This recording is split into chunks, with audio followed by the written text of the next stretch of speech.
说说你吧，有没有想过要结婚的人呢？你对于结婚的定义是什么呢？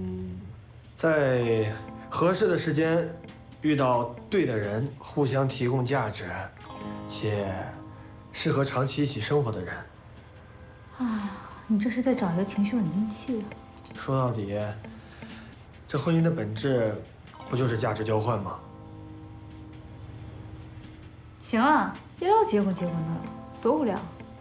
来，坐。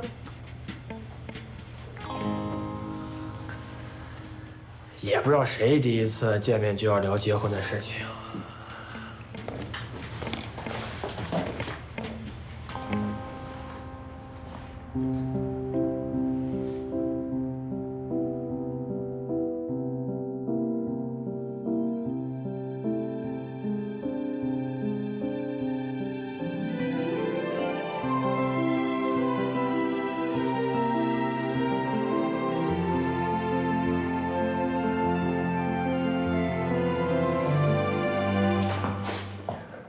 对不起啊，我没控制住。